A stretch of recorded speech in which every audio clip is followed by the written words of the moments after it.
Perkenalkan, nama saya RElita Damopolii dengan NIM 4214200008. Assalamualaikum warahmatullahi wabarakatuh. Perkenalkan, nama saya Yulisa BAKS, NIM 4214200021. Hai, kenalin, nama aku Ismi Amaliya Magfira Achmad dengan NIM 4214200022. Perkenalkan, nama saya Salma Niko dengan NIM 4214200025. Kali ini kita akan menjelaskan tentang perilaku kepemimpinan. Perilaku kepemimpinan terbagi atas 4, yaitu perilaku instruktif, perilaku konsultatif, perilaku partisipatif, dan perilaku delegatif. Yang pertama adalah perilaku instruktif. Terbangunnya komunikasi satu arah, pimpinan membatasi peran bawahan, pemecahan masalah dan pengambilan keputusan menjadi tanggung jawab pemimpin, pelaksanaan pekerjaan diawasi dengan ketat. Atau dengan kata lain, perilaku instruktif yaitu perilaku yang hanya sekedar mengatakan dan menghimbau bawahannya. Kemudian perilaku konsultatif. Perilaku konsultatif ini di mana pemimpin masih memberikan instruksi yang cukup besar serta menentukan keputusan. Telah diharapkan komunikasi dua arah dan memberikan suportif terhadap bawahan. Pemimpin mau mendengar keluhan dan perasaan bawahan dalam pengambilan keputusan. Bantuan terhadap bawahan ditingkatkan, tetapi pelaksanaan keputusan tetap pada pemimpin. Perilaku partisipatif. Kontrol atas pemecahan masalah dan pengambilan keputusan antara pemimpin dan bawahan seimbang. Pemimpin dan bawahan sama-sama terlibat dalam pemecahan masalah dan pengambilan keputusan. Komunikasi dua arah semakin meningkat, pemimpin makin mendengarkan secara intensif terhadap bawahannya. Keikutsertaan bawahan dalam pemecahan dan pengambilan keputusan makin bertambah. Perilaku delegatif, pemimpin mendiskusikan masalah yang dihadapi dengan bawahan dan selanjutnya mendelegasikan pengambilan keputusan seluruhnya kepada bawahan. Nah, bawahan diberi hak untuk menentukan langkah-langkah bagaimana keputusan dilaksanakan dan bawahan diberi wewenang untuk menyelesaikan tugas-tugas sesuai dengan keputusan sendiri.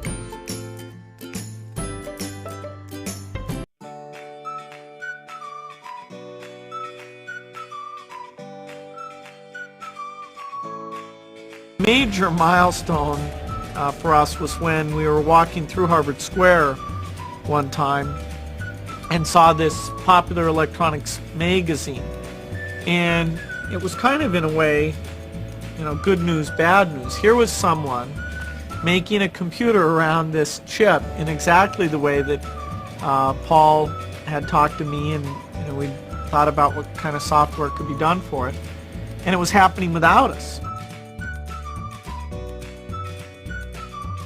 Microsoft was a business from the beginning. Not that we had any clear view that it would ever be a large business, but I had to pay these friends I'd hired. At a minimum, I had to make enough money to write their paycheck, and if I got enough confidence we could sell a lot more, then I'd be able to hire in even more people to get ahead, to be the leader in doing lots of products that could share code with each other. One of the products that really got us kicked off in doing new things was we made a card that plugged into the Apple II with the little Z80, a microprocessor that succeeded the 8080 on it.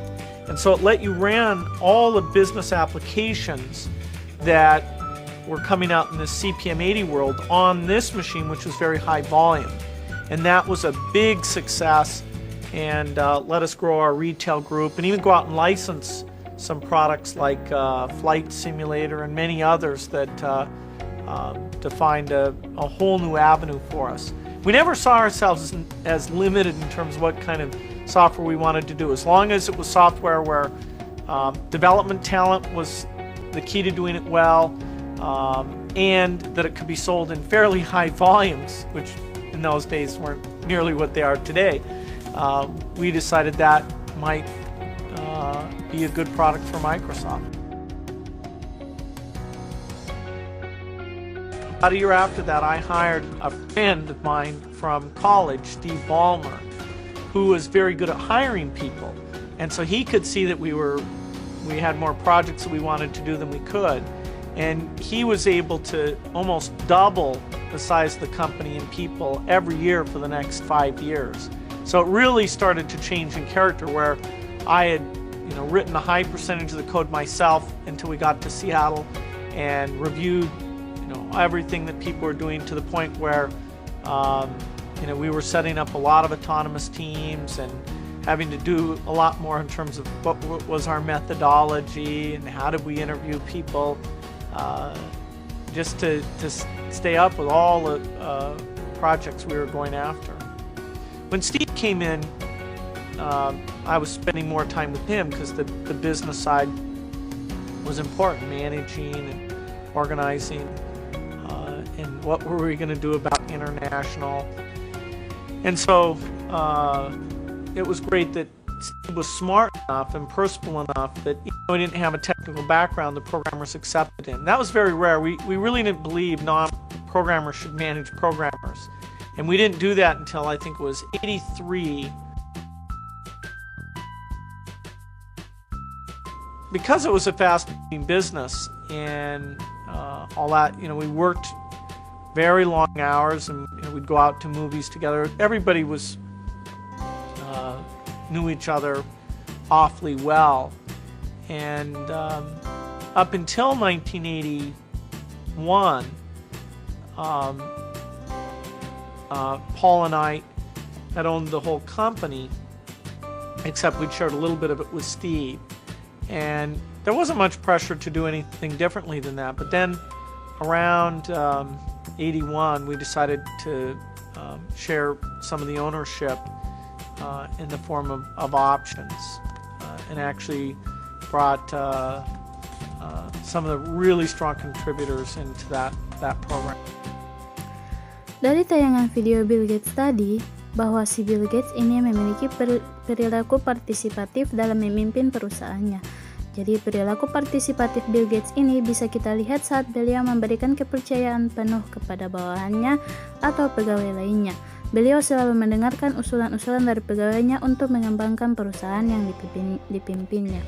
Bill Gates juga memahami untuk memajukan perusahaan teknologi diperlukan berbagai macam adaptasi yang disebabkan oleh berbagai macam faktor perubahan di luar sana.